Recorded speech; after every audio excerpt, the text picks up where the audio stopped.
Welcome back to my YouTube channel bank ವೇದ.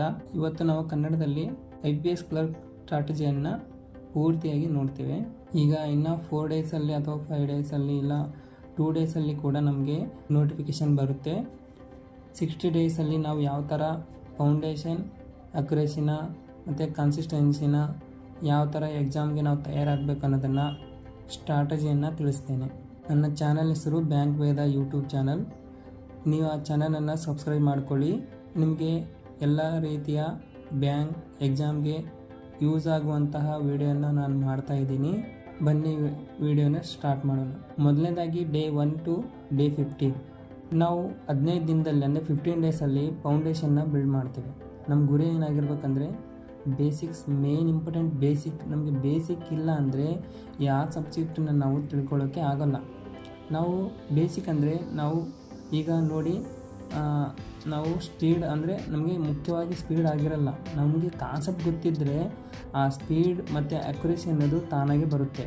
ಪಾಯಿಂಟ್ನಲ್ಲಿ ನಮಗೆ ಏನು ಬೇಸಿಕ್ ಗೊತ್ತಿರಬೇಕು ಅಂದರೆ ಕಾನ್ಸೆಪ್ಟಲ್ಲಿ ಕಲಿಯೋದಕ್ಕೆ ನಮ್ಗೆ ಏನು ಗೊತ್ತಿರಬೇಕು ಬೇಸಿಕ್ ಆಗಿ ಅಂತಂದರೆ ನಮಗೆ ಕ್ಯಾಲ್ಕುಲೇಷನ್ ಪ್ರಾಕ್ಟೀಸ್ ಅನ್ನೋದೇ ಭಾಳ ಮುಖ್ಯ ಆಗುತ್ತೆ. ನಾವು ಡೈಲಿ ಕ್ವಾಂಟ್ನ 20 ಮಿನಿಟ್ಸ್ ಅಂದರೆ ಕ್ಯಾಲ್ಕುಲೇಷನ್ ಪ್ರಾಕ್ಟೀಸ್ನ ಮಾಡಬೇಕು.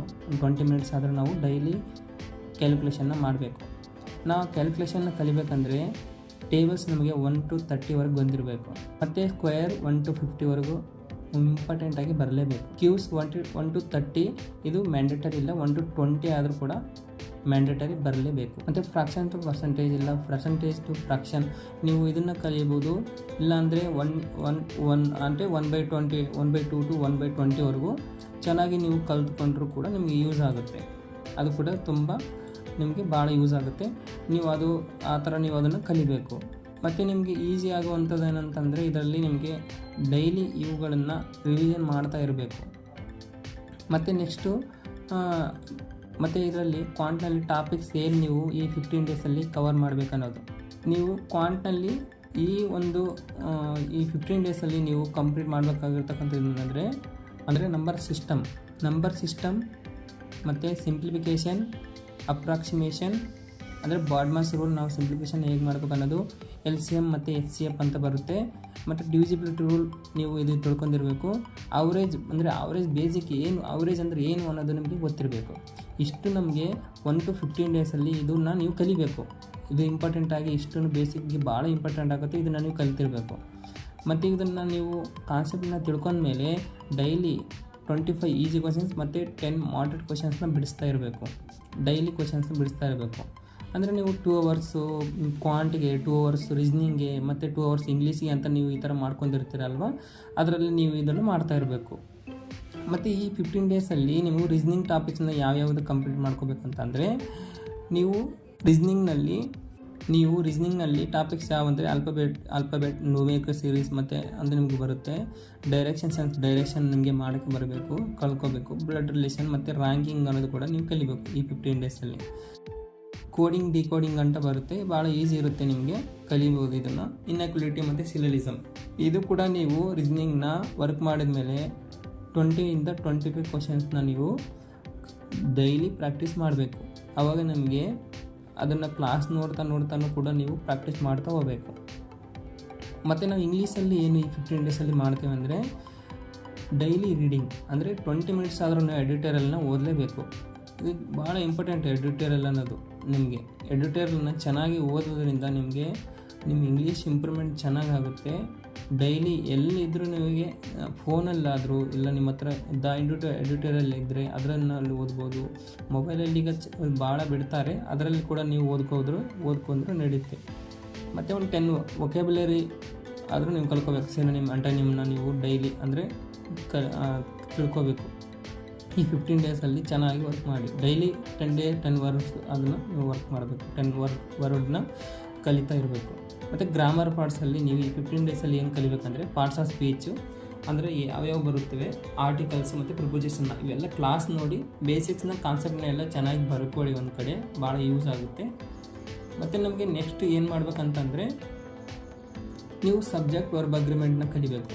ಇದರಲ್ಲಿ ಈ 15 ಡೇಸಲ್ಲಿ ಈ ಸಬ್ಜೆಕ್ಟ್ ವರ್ಬ್ ಅಗ್ರಿಮೆಂಟ್ ಅನ್ನೋದು ಕೂಡ ಭಾಳ ಇಂಪಾರ್ಟೆಂಟ್ ಆಗುತ್ತೆ. ಪೂರ್ತಿ ನಮಗೆ ಇಂಗ್ಲೀಷ್ ಸೆಂಟೆನ್ಸು ಒಂದು ರೀತಿ ಇಂಗ್ಲೀಷ್ನ ನಾವು ಅರ್ಥ ಮಾಡ್ಕೋಬೇಕಂದ್ರೆ ಇದು ಭಾಳ ಮುಖ್ಯ ಆಗುತ್ತೆ. ನೀವು ಇದನ್ನು ಮಿಸ್ ಮಾಡಬೇಡಿ, ಚೆನ್ನಾಗಿ ವರ್ಕ್ ಮಾಡಿ. ಟೆನ್ಸ್ ಮತ್ತು ನಿಮ್ಗೆ ಗೊತ್ತೇ ಇದೆ ಇಂಗ್ಲೀಷ್ ಎಲ್ಲ ಯಾವ ಥರ ವರ್ಕ್ ಮಾಡುತ್ತೆ ಅಂದರೆ ಈ ಟೆನ್ಸ್ ಮುಖಾಂತರನೇ. ಈ ಟೆನ್ಸ್ ನಿಮಗೆ ಭಾಳ ಇಂಪಾರ್ಟೆಂಟ್ ಆಗಿರುತ್ತೆ. ಈ ಟೆನ್ಸ್ನ ನೀವು ಚೆನ್ನಾಗಿ ವರ್ಕ್ ಮಾಡಿ ಕಲೀರಿ. ಮತ್ತು ರೀಡಿಂಗ್ ಅಂದರೆ ನಾನು ಒಂದಿನಕ್ಕೆ ನೀವು ಒಂದು ಶಾರ್ಟ್ ಅಂದರೆ 6 ಸಿನ ಮಾಡ್ಕೋಬೇಕು. ರೀಡಿಂಗ್ನಲ್ಲಿ ವರ್ಕ್ ಮಾಡಿ 6 ಸಿನ ಎಕ್ಸಾಮ್ ಅಂದರೆ 6 ಸಿನ ನೀವು ಬಿಡಿಸಬೇಕು ಡೈಲಿ. ಮತ್ತು ಕರೆಂಟ್ ಅಫೇರ್ಸಲ್ಲಿ ನೀವು 30 ಮಿನಿಟ್ಸ್ ಆದರೂ ಕರೆಂಟ್ ಅಫೇರ್ಸ್ನ ನೀವು ಯಾವುದರ ಮುಖಾಂತರ ಸ್ಟಡಿ ಮಾಡ್ತೀರೋ ಅದನ್ನು ಒಂದು 30 ಮಿನಿಟ್ಸ್ ಆದರೂ ವರ್ಕ್ ಮಾಡಲೇಬೇಕು. ಮತ್ತು ಬ್ಯಾಂಕಿಂಗ್ ಅವೇರ್ನೆಸ್ ಕೂಡ ನಮಗೆ ಬ್ಯಾಂಕ್ ಎಕ್ಸಾಮ್ಗೆ ಬರುತ್ತೆ, ಇದನ್ನು ಕೂಡ ನೀವು ವರ್ಕ್ ಮಾಡಬೇಕು. ಒಂದು 10 ಮಿನಿಟ್ಸ್ ಆದರೂ ಬ್ಯಾಂಕಿಂಗ್ ಅವೇರ್ನೆಸ್ ಬಗ್ಗೆ ತಿಳ್ಕೊಬೇಕು ಮತ್ತು ರಿವಿಷನ್ ಮಾಡ್ತಾ ಇರಬೇಕು. ಮತ್ತು ಮಾಕ್ ಟೆಸ್ಟ್ನ ನೀವು ಈ 15 ಡೇಸಲ್ಲಿ ಏನು ಕೊಡೋಕ್ಕೆ ಹೋಗಬೇಡಿ. ಫುಲ್ ಮಾರ್ಕ್ ಟೆಸ್ಟ್ನ ಕೊಡಬೇಕಾದ್ರೆ ನೀವು ಸೆಕ್ಷನಲ್ ಟೆಸ್ಟ್ನ ಕೊಡ್ಬೋದು. ಮತ್ತು ಟಾಪಿಕ್ ವೈಸ್ ಟೆಸ್ಟ್ನ ಕೊಡಬೇಕಾದ್ರೆ ಕೊಡ್ಬೋದು. ಯಾಕಂದರೆ ನೀವು ಓನ್ಲಿ ಲರ್ನ್ ಮಾಡ್ತಿದ್ರಲ್ವ, ಇದು ನಿಮಗೆ ವರ್ಕ್ ಮಾಡೋಕ್ಕೆ ಯೂಸ್ ಆಗುತ್ತೆ. ಆಮೇಲೆ 16 ಡೇಸಿಂದ ಮತ್ತು 30ವರೆಗೂ ಈ 15 ಡೇಸಲ್ಲಿ ನೀವು ಏನು ಮಾಡಬೇಕು ಅಂದರೆ ನೀವು ಮೇನಾಗಿ ನೀವು ಅಕ್ಯುರೇಸಿನ ಬಿಲ್ಡ್ ಮಾಡಬೇಕು. ಅಂದರೆ ನಿಮಗೆ ಎಲ್ಲ ಏನು ಕಲ್ತಿದ್ರಲ್ಲ ಆ ಟಾಪಿಕಲ್ಲಿ ನಿಮಗೆ ಅಕ್ಯುರೇಸಿ ಇರಲೇಬೇಕು. ಆ ಅಕ್ಯುರೇಸಿ ನಿಮಗೆ ಬಂದರೆ ಭಾಳ ಯೂಸ್ ಆಗುತ್ತೆ. ಮತ್ತು ನಿಮಗೆ ಆ ಅಕ್ಯುರೇಸಿ ಕೆಲಸ ಮಾಡಿದ ಮೇಲೆ ನೀವು ಕ್ವಾಂಟ್ನಲ್ಲಿ ನೆಕ್ಸ್ಟು ಈಗ ಆ 15 ಡೇಸಲ್ಲಿ ಅದನ್ನು ಕಲ್ತಿದ್ದೀರಲ್ವ, ಈ 15 ಡೇಸಲ್ಲಿ ಅಂದರೆ 16 ಡೇಸಿಂದ 30 ಡೇಸ್ವರೆಗೂ ಏನು ಕಲಿಬೇಕಂದ್ರೆ percentage, ratio proportion, partnership, average, profit and loss, simple interest ಮತ್ತು ಕಾಂಪೌಂಡ್ ಇಂಟ್ರೆಸ್ಟ್ ಅಂತ ಬರುತ್ತಲ್ವ, ಇದನ್ನೆಲ್ಲ ನೀವು ಕಲಿಬೇಕು. ಈ ಆವ್ರೇಜ್ ಕೂಡ ಭಾಳ ಇಂಪಾರ್ಟೆಂಟ್ ಆಗುತ್ತೆ. ನಿಮಗೆ ಇದೆಲ್ಲ ಗೊತ್ತಿರಲೇಬೇಕು. ಮತ್ತು ನಿಮಗೆ ಇದರಲ್ಲಿ ಡೈಲಿ ಪ್ರಾಕ್ಟೀಸ್ ಯಾವ ಥರ ಮಾಡಬೇಕಂದ್ರೆ ಇದನ್ನು ನೀವು ಟಾಪಿಕ್ನ ಕಂಪ್ಲೀಟ್ ಮಾಡ್ತಾ ಆ ಟಾಪಿಕ್ ಬಗ್ಗೆ ಒಂದು 20 to 30 ಕ್ವಶನ್ಸ್ನ ನೀವು ಮಾಡ್ತಾ ಹೋಗಿ 40 to 50 ಕ್ವಶನ್ಸ್ನ ನೀವು ವರ್ಕ್ ಮಾಡ್ತಾ ಹೋದರೆ ಕೂಡ ಇದು ಕೂಡ ನಿಮಗೆ ಭಾಳ ಯೂಸ್ ಆಗುತ್ತೆ. ರೀಸ್ನಿಂಗ್ನಲ್ಲಿ ನೀವು ಈ 16ಇಂದ 30 ಡೇಸ್ವರೆಗೆ ಏನು ವರ್ಕ್ ಮಾಡಬೇಕು, ಇಲ್ಲಿ ನೀವು ಅವಾಗ ಆ ಟಾಪಿಕ್ನ ಕಂಪ್ಲೀಟ್ ಮಾಡಿದರೆ ಈಗ ಸೀಟಿಂಗ್ ಅರೇಂಜ್ಮೆಂಟ್, ಲೀನಿಯರ್ ಫಜಲ್ಸ್ ಮತ್ತು ಸರ್ಕ್ಯುಲರ್ ಫಜಲ್ಸ್, ಫ್ಲೋರ್ ಫಜಲ್ಸ್, ಬಾಕ್ಸ್ ಫಜಲ್ಸ್ ಅಂತ ಬರುತ್ತೆ. ಆ ಎಲ್ಲ ರೀತಿಯ ಫಜಲ್ಸ್ನ ಕಾನ್ಸೆಪ್ಟನ್ನ ನೋಡ್ಕೊಳ್ಳಿ. ಆ ಕಾನ್ಸೆಪ್ಟನ್ನ ನೋಡಿ ಡೈಲಿ ಒಂದು 3 ಇಂದ 4 ಫಜಲ್ಸ್ನ ನೀವು ಬಿಡಿಸ್ತಾ ಇರಬೇಕು. ಆವಾಗ ನಿಮಗೆ ಇದು ಭಾಳ ಯೂಸ್ಫುಲ್ ಆಗುತ್ತೆ. ಇಂಗ್ಲೀಷ್ನಲ್ಲಿ ನೀವು ಆವಾಗ ಅದು ಎಲ್ಲ ಬೇಸಿಕ್ನ ಕಲ್ಕೊಂಡ್ರಿ. ಈಗ ಕ್ಲೋಸ್ ಟೆಸ್ಟ್ ಯಾವ ಥರ ಮಾಡಬೇಕು, ಎರರ್ ಡಿಟೆಕ್ಷನ್ನ ಯಾವ ಥರ ನಾವು ಗ್ರಾಮರ್ ರೂಲ್ಸ್ನ ನೋಡ್ಕೋಬೇಕು, ಸೆಂಟೆನ್ಸ್ ಇಂಪ್ರೂವ್ಮೆಂಟ್ ಯಾವ ಥರ ಮಾಡಬೇಕು, ಪ್ಯಾರಾಜಂಬಲ್ ಯಾವ ಥರ ಮಾಡಬೇಕು, ಆರ್ಸಿನ ಯಾವ ಥರ ಮಾಡಬೇಕು ಅನ್ನೋದನ್ನು ನೀವು ಈ 16ಇಂದ 30 ಡೇಸ್ವರೆಗೆ ನೋಡ್ಕೊತೀರಾ ಮತ್ತು ಅದನ್ನು ಪ್ರಾಕ್ಟೀಸ್ ಮಾಡ್ತೀರಾ. ಮತ್ತು ಇದನ್ನು ಕೂಡ ನೀವು ಡೈಲಿ 30 ಕ್ವಶನ್ಸ್ ಆದರೂ ಮಾಡಲೇಬೇಕು. ಭಾಳ ಯೂಸ್ ಆಗುತ್ತೆ. ಎಲ್ಲ ಸೇರಿ ಒಂದು 30 ಕ್ವಶನ್ಸ್ ಮಾಡ್ಬೋದು, ಇಲ್ಲ ಒಂದು ಸೆಕ್ಷನಲ್ ಟೆಸ್ಟ್ ಕೊಟ್ಟರು ಕೂಡ ನಡೆಯುತ್ತೆ. ನಿಮಗೆ ಟಾಪಿಕ್ ವೈಸ್ ಟೆಸ್ಟ್ ಕೂಡ ಇರುತ್ತೆ, ಅದನ್ನು ಕೂಡ ನೀವು ಕೊಡ್ಬೋದು. ಮತ್ತು ವೀಕ್ಲಿ ಟೆಸ್ಟು ಯಾವ ಥರ ನಿಮಗೆ ಯೂಸ್ ಆಗುತ್ತೆ ಅಂತ ನಾನು ಹೇಳ್ತೀನಿ. ವೀಕ್ಲಿ ಟೆಸ್ಟಲ್ಲಿ ನೀವು ಡೈಲಿ ಅಂದರೆ 2 ಕ್ವಾಂಟ್ ಸೆಕ್ಷನಲ್ ಟೆಸ್ಟ್ ಕೊಡಿ ಒಂದು ವೀಕಲ್ಲಿ, 2 ರೀಸನಿಂಗ್ ಸೆಕ್ಷನಲ್ ಟೆಸ್ಟ್ ಕೊಡಿ ಮತ್ತು 2 ಇಂಗ್ಲೀಷ್ ಸೆಕ್ಷನಲ್ ಟೆಸ್ಟ್ ಕೊಡಿ. ಇದು ಮೋರ್ ದೆನ್ ಎನಫ್ ಆಗುತ್ತೆ ನಿಮಗೆ. ಲರ್ನಿಂಗ್ ಸ್ಟೇಜ್ ಅಲ್ವಾ. ಮತ್ತು 30ಇಂದ 35 ಡೇಸ್ವರೆಗೆ ನಿಮಗೆ ಯಾವ ಥರ ಸ್ಟಡಿ ಮಾಡಬೇಕು, 31 to 45 ಡೇಸ್ ಅಂದರೆ ಇಲ್ಲಿ ನಿಮಗೆ ಯಾವ ಥರ ಸ್ಟಡಿ ಮಾಡಬೇಕು ಅನ್ನೋದು ನಾನು ತಿಳಿಸ್ತೇನೆ. ಇಲ್ಲಿ ನೀವು ಮೇನ್ ಇಂಪಾರ್ಟೆಂಟ್ ಎಲ್ಲ ಕಾನ್ಸೆಪ್ಟ್ ತಿಳ್ಕೊಂಡಿದ್ದೀರಾ. ಇಲ್ಲಿ ನಿಮಗೆ ಸ್ಪೀಡ್ ಮತ್ತು ಮಾಕ್ ಅನಾಲಿಸಿಸ್, ಹೌದಾ, ಮಾಕ್ ಅನಾಲಿಸಿಸ್ ನಿಮ್ಗೆ ಗೊತ್ತಿರಬೇಕು. ಯಾಕಂದರೆ ನೀವು ಇಲ್ಲಿ ಮಾಕ್ ಟೆಸ್ಟ್ ಬರಿತಾ ಇದ್ದೀರಾ ಸೆಕ್ಷನಲ್ ಟೆಸ್ಟ್ನ. ಇಲ್ಲಿ ನಿಮಗೆ ಮೇನಾಗಿ ಮಾಕ್ ಅನಾಲಿಸಿಸ್ ಗೊತ್ತಾಗಬೇಕು. ಯಾವ ಥರ ನಾವು ಸ್ಪೀಡ್ನ ಅಂದರೆ ತೊಗೋಬೇಕು ಮಾಕ್ ಅನಾಲಿಸಿಸ್ನಲ್ಲಿ, ಮತ್ತು ನಾವು ಹೆಚ್ಚಿಗೆ ಸ್ಕೋರ್ ಮಾಡೋದು ಹೇಗೆ, ಇದು ಭಾಳ ಇಂಪಾರ್ಟೆಂಟ್ ಆಗುತ್ತೆ. ನೀವು ಇದನ್ನು ಕಲಿಬೇಕಾಗುತ್ತೆ. ಓಕೆನಾ. ಮತ್ತು ಇದರಲ್ಲಿ ನಿಮಗೆ ಇಂಪಾರ್ಟೆಂಟಾಗಿ ಸೆಕ್ಷನಲ್ ಟೆಸ್ಟ್ ಬರೀತೀರಾ ಒಂದು ಡೈಲಿ, ಮತ್ತು ನೀವು ಮಾರ್ಕನ್ನು ಅನಾಲಿಸಿಸ್ ಮಾಡ್ತೀರಾ ಚೆನ್ನಾಗಿ. ಆ ಮಾರ್ಕ್ ಅನಾಲಿಸಿಸ್ ಮಾಡಿದ ಮೇಲೆ ಯಾಕೆ ರಾಂಗ್ ಆಯಿತು, ಯಾವುದು ಕರೆಕ್ಟ್ ಆದ, ಎಷ್ಟು ಟೈಮ್ ತೊಗೊಂತು, ನಾ ಯಾಕೆ ಸ್ಕಿಪ್ ಮಾಡಿದೆ, ಎಷ್ಟು ಟೈಮ್ ತೊಗೊಳ್ತು, ಇದನ್ನೆಲ್ಲ ನೀವು ಅನಾಲಿಸಿಸ್ ಮಾಡಬೇಕು. ಈ ಅನಾಲಿಸಿಸ್ ಬಗ್ಗೆ ಕೂಡ ನಾನು ಒಂದು ವಿಡಿಯೋ ಮಾಡಿದ್ದೀನಿ, ಅದನ್ನು ಪೂರ್ತಿಯಾಗಿ ನೋಡಿ. ನಿಮ್ಗೆ ಸರ್ಚ್ ಮಾಡಿದ್ರೆ ಸಿಗುತ್ತೆ ಬ್ಯಾಂಕ್ ವೇದದಲ್ಲಿ ಚಾನಲ್ನಲ್ಲಿ. ಮತ್ತು ನಿಮಗೆ ಕ್ವಾಂಟಲ್ಲಿ ಈ 31 to 45 ಡೇಸಲ್ಲಿ ಏನು ಟಾಪಿಕ್ನ ಕವರ್ ಮಾಡಬೇಕಾಗೋದು. ಈ ಟಾಪಿಕ್ಸಲ್ಲಿ ನಮಗೆ ಮೇನಾಗಿ ಟೈಮ್ ಆ್ಯಂಡ್ ವರ್ಕ್ ಮತ್ತು ಪೈಪ್ಸ್ ಆ್ಯಂಡ್ ಸಿಸ್ಟರ್, ನೀವು ಎರಡು ಸಿಮಿಲರ್ ಆಗಿರುತ್ತೆ. ಆದರೂ ಟೈಮ್ ಆ್ಯಂಡ್ ವರ್ಕ್ ಮತ್ತು ಪೈಪ್ ಆ್ಯಂಡ್ ಸಿಸ್ಟರ್ನ ನೀವು ಇದರಲ್ಲಿ ಈ 31 to 45 ಡೇಸಲ್ಲಿ ನೀವು ಕಲಿಬೇಕಾಗುತ್ತೆ. ಮತ್ತು ಟೈಮ್ ಸ್ಪೀಡು, ಡಿಸ್ಟೆನ್ಸ್ ಇವೆಲ್ಲ ಸ್ವಲ್ಪ ಹೈ ಲೆವೆಲ್ ಆಗಿರ್ತವೆ. ಕೊಂಚ ಸ್ವಲ್ಪ ನಿಮಗೆ ಅರ್ಥ ಆಗಲ್ಲ ಅಂಥೇಳಿ time and speed, distance, boards and streams, picture and allegation, data interpretation, basics. ಈ ಟಾಪಿಕ್ಸು ನಿಮಗೆ ಸ್ವಲ್ಪ ಅರ್ಥ ಆಗಲ್ಲ, ಬೇಗ ಸ್ವಲ್ಪ ಟಫ್ ಆಗಿರುತ್ತೆ ಅಂತ ಅಂದು ಈ ಲಾಸ್ಟ್ ಡೇಸಲ್ಲಿ ನಾನು ಹೇಳ್ತಾ ಇದ್ದೀನಿ. ಯಾವ್ಯಾವುದು ನೀವು ಸ್ಕೋರ್ ಮಾಡ್ಬೋದು ಅದನ್ನು ನಾವು ಸ್ಟಾರ್ಟಿಂಗಲ್ಲಿ ಸ್ಪೀಡನ್ನು ಇನ್ಕ್ರೀಸ್ ಮಾಡ್ಕೊಳ್ಳೋ ಸಲುವಾಗಿ ನಾವು ಕಲ್ತಿದ್ದೀವಿ. ಇವು ಸ್ವಲ್ಪ ನಿಮಗೆ ಟಫ್ ಅನಿಸುತ್ತೆ, ಅದಕ್ಕೆ ನಿಮಗೆ ಈ ಟಾಪಿಕ್ಸ್ನ ನಾನು ಲಾಸ್ಟಲ್ಲಿ ಇಡ್ತಾ ಇದ್ದೀನಿ. ಟೈಮು, ಸ್ಪೀಡು, ಡಿಸ್ಟೆನ್ಸ್ ಇದನ್ನು ಕೂಡ ನೀವು ಕಲಿಬೇಕು. Boat, streams, mixture and alligation, data interpretation, basics. ಇದರಲ್ಲಿ ನೀವು ಯಾವುದು ನಿಮಗೆ ಈಜಿ ಅನಿಸುತ್ತೋ ಅದನ್ನು ಆಯ್ಕೆ ಮಾಡ್ಕೊಂಡು ಕೂಡ ನೀವು ಈ ಮಿಕ್ಚರ್ ಅಲಿಗೇಷನ್ ಕೂಡ ಈಜಿ ಇರುತ್ತೆ, ಬೋಟ್ ಆ್ಯಂಡ್ ಸ್ಟ್ರೀಮ್ ಈಜಿ ಇರುತ್ತೆ, ಟೈಮ್ ಆ್ಯಂಡ್ ಡಿಸ್ಟೆನ್ಸ್ ಸ್ವಲ್ಪ ಟಫ್ ಅನಿಸುತ್ತೆ ಕೆಲವೊಬ್ಬರಿಗೆ. ಡಾಟಾ ಇಂಟರ್ಪ್ರಿಟೇಷನ್ ಇದು ಮೇನ್ ಇಂಪಾರ್ಟೆಂಟು, ನಿಮಗೆ ಕಲಿಬೇಕಾಗಿರೋದು ಸ್ಟಾರ್ಟಿಂಗಲ್ಲೇ ನೀವು ಕಲಿಬೋದು, ಇಲ್ಲ ಆಮೇಲೆ ಕಲಿತೀನಿ ಅಂದರೆ ಈ ಡೇಸಲ್ಲಿ ನೀವು ಕಲಿಯೋಕ್ಕೆ ಸ್ಟಾರ್ಟ್ ಮಾಡಿ. ಇದು ಇಂಪಾರ್ಟೆಂಟ್ ಆಗಿರುತ್ತೆ. ಡಾಟಾ ಇಂಟರ್ಪ್ರಿಟೇಷನ್ನು ಒಂದು ಡೈಲಿ 1-2 ವೀಡಿಯೋ ಆದರೂ ನೋಡಿ, ಮತ್ತು ಒಂದು ಡಾಟಾ ಇಂಟರ್ಪ್ರಿಟೇಷನ್ ಕೂಡ ನೀವು ಬಿಡಿಸ್ಬೇಕಾಗುತ್ತೆ. ರೀಸನಿಂಗ್ನಲ್ಲಿ ಮಿಕ್ಸ್ಡ್ ಪ್ರಾಕ್ಟೀಸ್ ಅಂದರೆ ಎಲ್ಲ ಪಜಲ್ಸು, ಇನ್ಪುಟ್ಟು ಇವೆಲ್ಲ ನೀವು ಆ ಮಿಕ್ಸ್ಡ್ ಪಜಲ್ ಸೆಕ್ಷನಲ್ ಟೆಸ್ಟ್ ಬರೀರಿ, ಭಾಳ ಯೂಸ್ ಆಗುತ್ತೆ ನಿಮಗೆ. ಪಜಲ್ಸು, ಸೀಟಿಂಗ್ ಅರೇಂಜ್ಮೆಂಟು ಅವೆಲ್ಲ ನೀವು ಡೈಲಿ ಬಿಡಿಸ್ತಾ ಇರಿ. ಇದರಲ್ಲಿ ಇಂಗ್ಲೀಷಲ್ಲಿ ಏನಂದರೆ RC ಮತ್ತು ಕ್ಲೋಸ್ ಟೆಸ್ಟ್ನ ನೀವು ಬಿಡಿಸಿ, ಪ್ರೇಸ್ ರಿಪ್ಲೇಸ್ಮೆಂಟ್ ಹೇಗೆ, ಎರರ್ ಡಿಟೆಕ್ಷನ್ ಕ್ವಶನ್ಸ್ನ ಮಾಡಿ. ನೆಕ್ಸ್ಟ್ ನೀವು ಮೇನ್ ಇಂಪಾರ್ಟೆಂಟ್ ಏನು ನೆನ್ಪಿಟ್ಕೋಬೇಕಂದ್ರೆ ಅದನ್ನೆಲ್ಲ, ಮತ್ತು 2 ನೋಟ್ಬುಕ್ಕನ್ನು ಮಾಡ್ಕೊಂಡು ಎರರ್ಸ್ನ ಅರ್ಥ ಮಾಡ್ಕೊಳ್ಳೋಕೆ ಯೂಸ್ ಆಗುತ್ತೆ. ಮತ್ತು ನೀವು ನೋಡಿ ಪ್ರತಿ ತಪ್ಪನ್ನು ಬರೆಯಿರಿ. ಅಂದರೆ ನೀವು ನಾನು ಹೇಳಿದ್ನಲ್ಲ, ಯಾವುದೇ ಟೆಸ್ಟ್ನ ನೀವು ಬರೀತಿದ್ದೀರ ಅಂದರೆ ಅದನ್ನ ಆದಮೇಲೆ ಅನಾಲಿಸಿಸ್ ಮಾಡ್ತೀರಾ, ಏನು ತಪ್ಪು ಮಾಡ್ತಿದ್ದೀರ ಅಂತ ಬರ್ಕೊಳ್ಳಿ.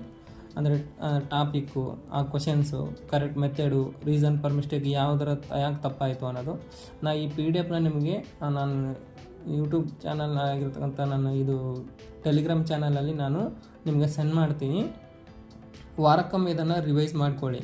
ವಾರಕ್ಕೊಮ್ಮೆ ಇದನ್ನು ಯಾವುದು ನೀವೆಲ್ಲ ಟಾಪಿಕ್ನ ಕಲ್ತಿರ್ತೀರ ಅದನ್ನೆಲ್ಲ ನೀವು ಒಂದ್ಸರಿ ರಿವೈಸ್ ಮಾಡ್ಕೊಳ್ಳೋಕ್ಕೆ ಟ್ರೈ ಮಾಡಿ. ಮತ್ತು ಡೇ 46 ಮತ್ತು 60ವರೆಗೂ ಅವಾಗ ನಿಮಗೆ ಎಕ್ಸಾಮ್ ಮೋಡ್ ಆಗಿರುತ್ತೆ. ಎಕ್ಸಾಮ್ ಮೋಡ್ ಈಗ ನೀವು ಹೊಸ ಟಾಪಿಕ್ ಕಲಿಯೋದು ಬೇಡ, ರಿವಿಷನ್ ಮತ್ತು ಪರ್ಫಾರ್ಮೆನ್ಸ್ ತಿಳಿಸ್ಬೇಕು. ಎಕ್ಸಾಮ್ ಸ್ಟಾರ್ಟ್ ಆಗಿರುತ್ತೆ, ಅವಾಗ ಎಕ್ಸಾಮ್ ಬರುತ್ತೆ, ಅವಾಗ ನಿಮಗೆ ಎಕ್ಸಾಮ್ನಲ್ಲಿ ನೀವು ರಿವಿಷನ್ ಮಾಡ್ಕೊಂಡಿರ್ಬೇಕು, ಪರ್ಫಾರ್ಮೆನ್ಸ್ನ ನೀವು ತೋರಿಸ್ಬೇಕು. ಅಂದರೆ ಡೈಲಿ ರುಟೀನ್ ಹೇಗೆ ಆಗಿರಬೇಕು. ಒಂದು ಫುಲ್ ಮಾರ್ಕ್ ಟೆಸ್ಟ್ ಬರೀಬೇಕು, 1 ಬರಿಬೋದು, 2 ಬರಿಬೋದು. ನೀವು ಎಷ್ಟು ಬರೀತಾರ ಅನ್ನೋದು ಇಂಪಾರ್ಟೆಂಟ್ ಅಲ್ಲ, ಮಾರ್ಕ್ ಅನಾಲಿಸಿಸ್ ಭಾಳ ಇಂಪಾರ್ಟೆಂಟು. ನೀವು ಮಾರ್ಕ್ ಅನಾಲಿಸಿಸ್ ಚೆನ್ನಾಗಿ ಮಾಡ್ತಿದ್ದೀರಾ, ಅದನ್ನು ಕವರ್ ಮಾಡ್ತಿದ್ದೀರಾ ಅಂದರೆ 2ನ ಬರಿಬೋದು, 3ನ ಬರಿಬೋದು.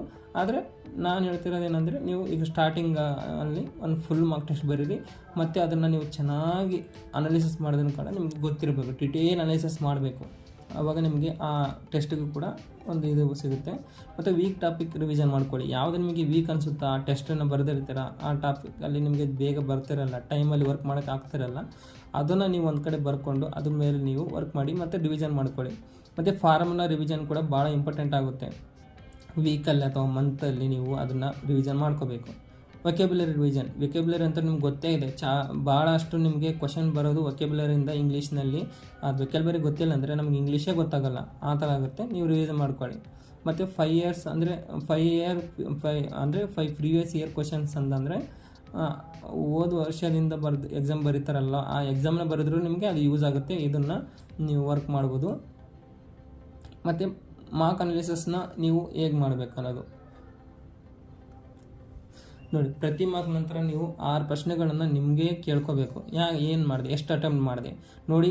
ಅಟೆಂಪ್ಟ್ ಅನ್ನೋದು ನಮಗೆ ಇನ್ಕ್ರೀಸ್ ಆಗ್ತಾ ಹೋಗಬೇಕು, ಯಾವತ್ತೂ ಕೂಡ ಅಟೆಂಪ್ಟ್ ಇನ್ಕ್ರೀಸ್ ಮಾಡ್ಕೋಬೇಕು. ಮತ್ತು ಇದು ಕೂಡ ನಿಮಗೆ ಭಾಳ ಇಂಪಾರ್ಟೆಂಟ್, ಅಕ್ಯುರೇಸಿ ಕೂಡ ಭಾಳ ಇಂಪಾರ್ಟೆಂಟ್ ಆಗುತ್ತೆ. ಸುಮ್ಮನೆ ಅಟೆಂಪ್ಟ್ ಮಾಡಬೇಡಿ, ನೀವು ಏನು ಅನ್ನಿಸ್ತಿದೆ ಅಂತೇಳಿ ಆಗಕ್ಕೆ ಹೋಗಬೇಡಿ, ಓಕೆನಾ. ಅಕ್ಯುರೇಸಿ ಮಾಡ್ಕೊಳ್ಳಿ. ಮತ್ತು ಟೈಮ್ ಸೆಕ್ಷನಲ್ಲಿ ಹೆಚ್ಚು ಹೋಯ್ತಾ, ಯಾವುದರಲ್ಲಿ ಹೋಯಿತು, ಯಾವುದರಲ್ಲಿ ಕಡಿಮೆ ಆಯಿತು, ಮತ್ತು ಅದರಲ್ಲಿ ನೀವು ಚೆನ್ನಾಗಿ ನೋಡ್ಕೋಬೇಕು. ಆವಾಗ ನಮಗೆ ಯೂಸ್ ಆಗುತ್ತೆ ಅದು. ಮತ್ತು ನಿಮಗೆ ಇದರಲ್ಲಿ ಅನಾಲಿಸಿಸ್ನಲ್ಲಿ ಈಜಿ ಕ್ವಶನ್ಸ್ ಮಿಸ್ ಆಯಿತಾ, ನಾನು ಇದು ಮಾಡ್ಬೋದಿತ್ತಲ್ಲ, ಯಾಕೆ ಮಾಡಲಿಲ್ಲ, ಅದು ಮತ್ತು ಗೆಸ್ ಮಾಡಿ ಕ್ವಶನ್ಸ್ನ ಮತ್ತು ಹೇಳಿದ್ನಲ್ವ, ನಾನು ಗೆಸ್ ಮಾಡಿ ಯಾವುದು ಕೂಡ ಹಾಕಕ್ಕೆ ಹೋಗಬೇಡಿ. ಮತ್ತು ನಾಳೆ ಯಾವ ವಿಷಯ ಇಂಪ್ರೂವ್ ಮಾಡಬೇಕು ಅಂದರೆ ಇವತ್ತು ನಿಮ್ಗೆ ಗೊತ್ತಾಗಿರುತ್ತೆ, ಸೆಕ್ಷನ್ ಟೆಸ್ಟ್ ಬರೆದಿರ್ತೀರ, ನಾಳೆ ಯಾವುದನ್ನು ನಾನು ಇಂಪ್ರೂವ್ ಮಾಡ್ಕೋಬೇಕು ಅನ್ನೋದನ್ನು ನೀವು ಬರ್ಕೊಂಬಿಡಿ. ಮತ್ತು ರಿವಿಷನ್ ರೂಲ್ ನಿಮಗೆ ಯಾವ ಥರ ಮಾಡಬೇಕು ಅನ್ನೋದು ನೋಡಿ. ರಿವಿಷನ್ನ ನೀವು ಯಾವ ಥರ ಮಾಡಬೇಕು ಅಂತಂದರೆ ನೋಡಿ ಇದು ರಿವಿಷನ್ ರೂಲ್ ಯಾವ ಥರ ಅಂದರೆ ಡೈಲಿ ರಿವಿಷನ್ನ ನೀವು ಮಾಡ್ತೀರಾ ಅಥವಾ ನೀವು ಸಂಜೆ ಬೆಳಗ್ಗೆಯಿಂದ ಸಂಜೆವರೆಗೂ ನೀವು ವರ್ಕ್ ಮಾಡಿರ್ತೀರ 7 to ಅಥವಾ 6 ನೀವು ರಿವಿಷನ್ ಮಾಡ್ಕೋಬೋದು. ವೀಕ್ಲಿ ರಿವಿಷನ್ ಕೂಡ ಮಾಡ್ತೀರಾ, ಸಂಡೇ ಫ್ರೀ ಇರುತ್ತೆ ಅಲ್ವಾ ನಿಮಗೆ, ಆ ದಿನ ಕೂಡ ನೀವು ರಿವಿಷನ್ ಮಾಡ್ಕೋಬೋದು. ಮಂತ್ಲಿ ರಿವಿಷನ್ನ ಕೂಡ ನೀವು ಒನ್ ಡೇ ಮಂತಲ್ಲಿ 2 days 3 daysನ ನೀವು ರಿವಿಷನ್ಗಂತ ತೊಗೋಬೋದು. ಆದರೆ ಬಿಫೋರ್ ಎಕ್ಸಾಮ್ ಕೂಡ ನೀವು ರಿವಿಷನ್ ಮಾಡ್ಕೋಬೇಕು. ಅಂದರೆ ಬಹುದು ಅಲ್ಲ, ನೀವು ಮಾಡಲೇಬೇಕು. ಡೈಲಿ ರಿವಿಷನ್ ಮಾಡ್ಕೋಬೇಕು, ವೀಕ್ಲಿ ರಿವಿಷನ್ ಮಾಡ್ಕೋಬೇಕು, ಮಂತ್ಲಿ ರಿವಿಷನ್ ಮಾಡ್ಕೋಬೇಕು. ಆವಾಗ ನಿಮಗೆ ಫಾರ್ಮುಲಾ ಆಗಿರಲಿ, ಕಾನ್ಸೆಪ್ಟ್ ಆಗಿರಲಿ ಯಾವುದು ಕೂಡ ನಿಮಗೆ ನೆನಪು ಹೋಗಲ್ಲ. ಲಾಸ್ಟ್ 7 daysಲ್ಲಿ ಮತ್ತು ನೀವು ನ್ಯೂ ಟಾಪಿಕ್ನ ಕಲಿಯೋಕ್ಕೆ ಹೋಗಬೇಡಿ. ನೀವು ಎಕ್ಸಾಮ್ಗೆ ಲಾಸ್ಟಲ್ಲಿರುವಾಗ ನೀವು ಹೊಸದನ್ನು ಏನು ಕಲಿಯೋಕ್ಕೆ ಹೋಗಬೇಡಿ. ಫಾರ್ಮುಲಾಗಳನ್ನು ರಿವಿಷನ್ ಮಾಡ್ಕೊಳ್ಳಿ, ವೊಕ್ಯಾಬ್ಯುಲರಿ ರಿವಿಷನ್ ಮಾಡ್ಕೊಳ್ಳಿ, ಪ್ರೀವಿಯಸ್ ಇಯರ್ ಕ್ವಶನ್ಸ್ನ ನೋಡ್ಕೊಳ್ಳಿ. 1 mock test ಎವ್ರಿ ಡೇ, ಅಂದರೆ ನೀವು 1 ಅಂತ ಬರಿಬೋದು, 2 ಬರಿಬೋದು. ಆದರೆ ಅನಾಲಿಸಿಸ್ ಇಂಪಾರ್ಟೆಂಟ್ ಆಗಿರುತ್ತೆ. ಅನಾಲಿಸಿಸ್ ಮಾಡಿಲ್ಲ ಅಂದರೆ ನೀವು ಮಾರ್ಕ್ ಟೆಸ್ಟ್ ಬರೆದ್ರೂ ವೇಸ್ಟೇ ಆಗುತ್ತೆ. ಅದಕ್ಕೆ ಅನಾಲಿಸಿಸ್ ಮಾಡಿ, ನಾನು ಹೇಳ್ತೀನಿ 1 mock test ಬರೀರಿ ದಿನಲೂ, ಮತ್ತು ಅದನ್ನು ಚೆನ್ನಾಗಿ ಅನಾಲಿಸಿಸ್ ಮಾಡಿ, ಮತ್ತು ಚೆನ್ನಾಗಿ ನಿದ್ದೆ ಮಾಡಿ. ನಿಮ್ಮ ಹೆಲ್ತ್ ಕೂಡ ಭಾಳ ಇಂಪಾರ್ಟೆಂಟು. ನಿಮ್ಮ ಕೆಲವೊಬ್ಬರಿಗೆ ಎಕ್ಸಾಮ್ ಬಂದ ತಕ್ಷಣ ಏನೋ ಒಂದು ರೀತಿ ಹೆಲ್ತ್ ಇಶ್ಯೂ ಬಂದುಬಿಡುತ್ತೆ. ಆ ಥರ ನಿಮಗೆ ಆಗಬಾರ್ದು. ಅದಕ್ಕೆ ಚೆನ್ನಾಗಿ ನಿದ್ದೆ ಮಾಡ್ಕೊಳ್ಳಿ, ಚೆನ್ನಾಗಿ ಇರಿ, ಯಾವುದೇ ರೀತಿ ಗಾಬರಿ ಪಟ್ಕೋಬೇಡಿ. ಸ್ಟಡಿ ಅಂದಮೇಲೆ ನಮಗೆ ಎಲ್ಲನೂ ಇದ್ದೇ ಇರುತ್ತೆ. ಬಟ್ ನಾವು ಯಾವ ಥರ ಸ್ಟಡಿನ ಅಂದರೆ ಎಷ್ಟು ಚೆನ್ನಾಗಿ ರೆಡಿಯಾಗಿರ್ತೀವಿ ನೋಡಿ ಆವಾಗ ನಮಗೆ ಒಂದು ಒಳ್ಳೆಯ ರೀತಿಯ ಕಾನ್ಫಿಡೆನ್ಸ್ ನಮ್ಮ ಹತ್ರ ಇರುತ್ತೆ. ನಾವು ಎಕ್ಸಾಮ್ ಚೆನ್ನಾಗಿ ಬರಿತೀವಿ. ಅಂದರೆ ನಾವು ಕಾಮನ್ ಮಿಸ್ಟೇಕ್ನ ನಾವು ಏನು ಮಾಡ್ತೀವಲ್ಲ ಅದನ್ನು ನಾವು ಮಾಡಬಾರ್ದು. 5 ರಿಂದ 6 ಯೂಟ್ಯೂಬ್ ಚಾನಲ್ನ ಫಾಲೋ ಮಾಡ್ಕೊಂಡಿರ್ತೀವಿ, ಮತ್ತು ಅದನ್ನು ನಾವು ಫಾಲೋ ಮಾಡ್ಕೊಂಡು ಅಲ್ಲಿಗೆ ಒಂದು ಸ್ವಲ್ಪ ನೋಡ್ತೀವಿ, ಇಲ್ಲಿ ಒಂದು ಸ್ವಲ್ಪ ವೀಡಿಯೋ ನೋಡ್ತೀವಿ. ಅವಾಗ ನಿಮಗೆ ಒಂದು ರೀತಿ ಕಾನ್ಸಂಟ್ರೇಟ್ ಇರಲ್ಲ. ಒಂದು ಒಳ್ಳೆಯ ಸರ್ನ ಹುಡುಕೊಳ್ಳಿ, ಒಂದು ಒಳ್ಳೆಯ ಟೀಚರ್ನ ಹುಡ್ಕೊಂಡು ನೀವು ಅದೇ ಕ್ಲಾಸ್ನ ನೋಡ್ಕೊಂಡು ಹೋಗಿ, ಇಲ್ಲಿ ಕ್ಲಾಸ್ನ ನೋಡ್ಕೊಂಡು ಹೋಗ್ತೀರಾ. ಒಂದು ಟೀಚರ್ ಬಿಟ್ಟು ಇನ್ನೊಂದು ಟೀಚರ್ನ ಚೇಂಜ್ ಮಾಡ್ಕೊಂಡಿರ್ತೀರ. 3 months ಹಾಗೆ ಮಾಡ್ತೀರ ಅಂದಮೇಲೆ ನಿಮಗೆ ಯಾವುದೇ ರೀತಿ ಬೆನಿಫಿಟ್ ಬಿಡಲ್ಲ, ಅದು ಯೂಸ್ಫುಲ್ ಆಗಿರಲ್ಲ. ಯಾವುದೇ ಒಬ್ಬರು ಒಂದು 2 daysಲ್ಲಿ ನೋಡ್ಕೊಳ್ಳಿ ಆ ವೀಡಿಯೋನ ಮತ್ತು ಆ ಸರ್ನ ಚೆನ್ನಾಗಿ ಹೇಳ್ತಿದ್ರೆ ಇಲ್ಲ ಅಂತೇಳಿ. ಆಮೇಲೆ ಒಂದು ಒಂದೇ ಕಡೆ ಫಿಟ್ ಆಗಿ ಒಂದೇ ಚಾನಲ್ನ ಕ್ಲಾಸ್ನ ನೋಡ್ಕೊಂಡು ಹೋಗಿ. ಅದೇ ಇದು ಯೋಚನೆ ಮಾಡಿದರೆ ವೇಸ್ಟ್, ಅದು ನಿಮಗೆ ಭಾಳ ಎಫೆಕ್ಟ್ ಆಗುತ್ತೆ. ನಾನು ಸ್ಟಾರ್ಟಿಂಗ್ನಲ್ಲಿ ಹಾಗೆ ಮಾಡ್ತಿದ್ದೆ, ಅದಕ್ಕೆ ನಿಮ್ಗೆ ಹೇಳ್ತಾಯಿದ್ದೀನಿ. ಮತ್ತು ಪ್ರತಿದಿನ ಹೊಸ ಸ್ಟ್ರಾಟಜಿ ನೋಡೋದು. ಇವತ್ತು ಈ ಸ್ಟ್ರಾಟಜಿ ಆಯಿತು, ಮತ್ತು ನೆಕ್ಸ್ಟ್ ಇನ್ನೊಂದು ಸ್ಟ್ರಾಟಜಿನ ಸ್ಟಾರ್ಟ್ ಮಾಡೋದು. ಇದು ಸ್ಟ್ರಾಟಜಿಗಳು ಡೈಲಿ ಅದು ಇದು ಅಂತ ಮಾಡ್ಕೊಂಡು ಹೋಗಬೇಡಿ. ಒಂದು ಸ್ಟ್ರಾಟಜಿನ ನೀವು ಅಪ್ಲೈ ಮಾಡ್ಕೊಳ್ಳಿ ನಿಮ್ಮ ಎಕ್ಸಾಮ್ಗೆ. ಮಾಕ್ ಅನಾಲಿಸಿಸ್ ಸ್ಕಿಪ್ ಮಾಡೋದು. ಮತ್ತು ಇದು ನೋಡಿ, ಎಕ್ಸಾಮ್ ನಾವು ಮಾಕ್ ಅನಾಲಿಸಿಸ್ ಬರಿತೀವಿ ಆದರೆ ಅನಾಲಿಸಿಸ್ ಮಾಡಲ್ಲ. ಏನಂದರೆ ಬ್ಯಾಂಕ್ ಎಕ್ಸಾಮ್ಗೆ ಮೇನಾಗಿ ನಾವು ಮಾರ್ಕ್ ಟೆಸ್ಟ್ನ ಬರಿತೀವಿ. ಅದರಲ್ಲೇ ನಾವು ಅನಾಲಿಸಿಸ್ ಮಾಡದೇ ಇದ್ದರೆ ನಮಗೆ ಯಾವ ರೀತಿಯೂ ಹೆಚ್ಚಿಗೆ ಮಾರ್ಕ್ಸ್ ಬರಲ್ಲ. ಅದಕ್ಕೆ ನೀವು ಮಾರ್ಕ್ ಅನಾಲಿಸಿಸ್ನ ಸ್ಕಿಪ್ ಮಾಡುವುದು ತಪ್ಪು. ರಿವಿಷನ್ ಮಾಡದೇ ಇರೋದು. ನಾವು ರಿವಿಷನ್ ಮಾಡಿಲ್ಲ ಅಂತಂದರೆ ನಮಗೆ ಬೇರೆ ಟಾಪಿಕ್ ಹೊಸದಾಗಿ ಮತ್ತು ಮಾರ್ಕ್ಸ್ನ ಇನ್ಕ್ರೀಸ್ ಮಾಡೋಕ್ಕಾಗಲ್ಲ. ಅದಕ್ಕೆ ನೀವು ರಿವಿಷನ್ ಮಾಡದೇ ಇರೋದು ಕೂಡ ಒಂದು ರೀತಿ ತಪ್ಪಾಗಿರುತ್ತೆ. ಕ್ಯಾಲ್ಕುಲೇಷನ್ ಪ್ರಾಕ್ಟೀಸ್ ಮಾಡದೇ ಇರೋದು. ನೋಡಿ, ನಾವು ಕ್ಯಾಲ್ಕುಲೇಷನ್ ಪ್ರಾಕ್ಟೀಸ್ ಮಾಡಿಲ್ಲ ಅಂತಂದರೆ ನಮಗೆ ಕ್ವಾಂಟಲ್ಲಿ ನಮಗೆ ಸ್ಪೀಡ್ ಬರಲ್ಲ. ಅದಕ್ಕೆ ನೀವು ಆ ಕ್ಯಾಲ್ಕುಲೇಷನ್ನ ಸ್ಪೀಡ್ ಮಾಡ್ಕೊಳ್ಳಿ. ಇಂಗ್ಲೀಷ್ ಇಗ್ನೋರ್ ಮಾಡೋದು. ನೋಡಿ, ನಮ್ಗೆ ಇಂಗ್ಲೀಷ್ ಅನ್ನೋದು ಏನೋ ಲಾಸ್ಟಲ್ಲಿ ಗೊತ್ತಾಗುತ್ತೆ ಎಕ್ಸಾಮ್ ಇದೆ ಅಂದಾಗ. ಇಂಗ್ಲೀಷ್ನ ನಾವು ಇಗ್ನೋರ್ ಮಾಡಿಬಿಡ್ತೀವಿ. ಪ್ಲೀಸ್ ಇದನ್ನು ಇಗ್ನೋರ್ ಮಾಡಬೇಡಿ. ಇಂಗ್ಲೀಷ್ನ ಡೈಲಿ ನೀವು ಕ್ಲಾಸ್ನ ತೊಗೊಂಡೋಗಿ ಬೆಳಗ್ಗೆಯಿಂದ ಅಥವಾ ಮಧ್ಯಾಹ್ನ ಮಾಡಿದ್ರೂ ನಡೀತೆ. ಬೆಳಗ್ಗೆ ಅಂದರೆ ಬೆಸ್ಟು. ನೀವು ಡೈಲಿ ಇಷ್ಟು ಕರೆಂಟ್ ಅಫೇರ್ಸ್ ಮತ್ತು ಇಂಗ್ಲೀಷ್ ಅಂತ ಬೆಳಗ್ಗೆ ಇಟ್ಕೊಂಬಿಡಿ. ಇಂಗ್ಲೀಷ್ನ ನೀವು ಇಗ್ನೋರ್ ಮಾಡಬೇಡಿ. ಇದು ಕೂಡ ಭಾಳ ಜನ ಮಿಸ್ಟೇಕ್ ಮಾಡ್ತಾರೆ. ನೀವು ಸಕ್ಸಸ್ ಆಗಬೇಕಂದ್ರೆ ಫಾರ್ಮರ್ ಏನು, ಕಾನ್ಸೆಪ್ಟನ್ನ ಚೆನ್ನಾಗಿ ಕಲ್ತ್ಕೋತೀರಾ. ಆಮೇಲೆ ನಿಮಗೆ ಪ್ರಾಕ್ಟೀಸ್ ಮಾಡ್ತೀರಾ ಕಾನ್ಸೆಪ್ಟ್ ಮೇಲೆ. ಆಮೇಲೆ ನೀವು ಅಕ್ಯುರಸಿ ತೊಗೊಳ್ತೀರಾ, ಮತ್ತು ಸ್ಪೀಡ್ನ ನೀವು ಇನ್ಕ್ರೀಸ್ ಮಾಡ್ಕೊತೀರಾ. ಆಮೇಲೆ ಮಾರ್ಕ್ ಟೆಸ್ಟ್ ಬರೀತೀರಾ, ಅನಾಲಿಸಿಸ್ ಮಾಡ್ತೀರಾ, ಮತ್ತು ರಿವಿಷನ್ ಕೂಡ ನೀವು ಅದರಲ್ಲಿ ರಿವಿಷನ್ ತೊಗೊತೀರಾ. ಯಾವ ರೀತಿ ತಪ್ಪಾಯಿತು, ಯಾಕೆ ತಪ್ಪಾಯಿತು ಅಂತ. ಮತ್ತು ನೀವು ಡೈಲಿ ಕಾನ್ಸಿಸ್ಟೆನ್ಸ್ ಆಗಿರಿ. ಅದರಲ್ಲಿಂದ ಕೂಡ ನಿಮಗೆ ಸಕ್ಸಸ್ ಸಿಗುತ್ತೆ. ಮತ್ತು ಒಂದು ರೀತಿ ಬೆಟರ್ ಪರ್ಫಾರ್ಮೆನ್ಸ್ ನಿಮ್ದು ಇರಬೇಕು. ಯಾವುದೇ ರೀತಿ ಡಿಕ್ರಿಮೆಂಟ್ ಆಗಿರಬಾರ್ದು, ಇಂಕ್ರಿಮೆಂಟೇ ಇರಬೇಕು. ಮತ್ತು ನಿಮಗೆ ನೋಡಿ, ನಾವು ಎಷ್ಟೇ ಸ್ಟ್ರಾಟಜಿಗಳನ್ನ ಹೇಳಿದ್ರು ಕೂಡ ಯಾವುದೇ ರೀತಿ ಸೆಲೆಕ್ಷನ್ ಆಗೋದಿಲ್ಲ. ಆ ಸ್ಟ್ರಾಟಜಿನ ನೀವು ಎಷ್ಟು ಡೈಲಿ ಯಾವ ರೀತಿ ಫಾಲೋ ಮಾಡ್ತೀರಾ ಅನ್ನೋದು ಇಂಪಾರ್ಟೆಂಟು. 16 ಒಂದು ಸ್ಟ್ರಾಟಜಿ ನೋಡ್ಕೊಂಡು ಕ್ಲಾಸ್ ನೋಡೋದು ಡೈಲಿ ಅದೇ ಮಾಡ್ಕೊಂಡು ಕೂಡಬಾರ್ದು. ಒಂದು ಸ್ಟ್ರಾಟಜಿ ನೋಡಿದ್ರೆ ಅಂದರೆ ಅದನ್ನು ನೀವು ಚೆನ್ನಾಗಿ ಪ್ರಯತ್ನ ಮಾಡಿ ಒಂದು ನೋಟಲ್ಲಿ ಬರ್ಕೊಳ್ಳಿ. ನಾನು ಈ ಥರ ಮಾಡಬೇಕು, ಇದನ್ನು ಮುಗಿಸ್ಬೇಕು ಅಂತ ಬರ್ಕೊಳ್ಳಿ. ನಾನು ಹೇಳ್ತಿರೋದು ಎಷ್ಟೇ 4-5 ಸ್ಟ್ರಾಟಜಿಗಳನ್ನು ನೀವು ಅಪ್ಲೈ ಮಾಡ್ಕೋಬೇಡಿ ನಿಮ್ಮ ಸ್ಟಡಿಯಲ್ಲಿ. ಪ್ಲೀಸ್, ಅದು ನಿಮಗೆ ಭಾಳ ಎಫೆಕ್ಟ್ ಆಗುತ್ತೆ. ಒಂದು ಸ್ಟ್ರಾಟಜಿನ ನೋಡಿದ್ರೆ ಅಂದರೆ ಅದನ್ನು ಚೆನ್ನಾಗಿ ಫಾಲೋ ಮಾಡಿ. ಮತ್ತು ನೀವು ಡೈಲಿ ಎಷ್ಟು ಚೆನ್ನಾಗಿ ಫಾಲೋ ಮಾಡ್ತಿದ್ದೀರ ಅನ್ನೋದ್ರ ಮೇಲೇ ನಿಮಗೆ ಬ್ಯಾಂಕ್ ಜಾಬ್ ಅನ್ನೋದು ಸಿಗುತ್ತೆ. ಪ್ಲೀಸ್, ಇದನ್ನು ಫಸ್ಟ್ ಅರ್ಥ ಮಾಡ್ಕೊಳ್ಳಿ. ನೀವು ಚೆನ್ನಾಗಿ ವರ್ಕ್ ಮಾಡಿ ಅನ್ನೋದೇ ನನ್ನ ಉದ್ದೇಶ. ಮತ್ತು ನನ್ನ ಚಾನಲ್ನ ನೀವು ಸಬ್ಸ್ಕ್ರೈಬ್ ಮಾಡ್ಕೊಳ್ಳಿ. ನಾನು ಇದೇ ರೀತಿಯ ಚೆನ್ನಾಗಿ ವೀಡಿಯೋನ ಮಾಡ್ತೀನಿ. ಮತ್ತು ನನ್ನ ವಾಯ್ಸಲ್ಲಿ ಸ್ವಲ್ಪ ಏನಾದರೂ ತಪ್ಪಿದರೆ ಕ್ಷಮೆ ಇರಲಿ. ಮತ್ತು ನನಗೆ ನಿಮ್ಮ ಸಪೋರ್ಟ್ ಬೇಕು ಈ ಚಾನಲ್ಗೆ. ಲೈಕ್ ಮಾಡಿ. ಧನ್ಯವಾದಗಳು.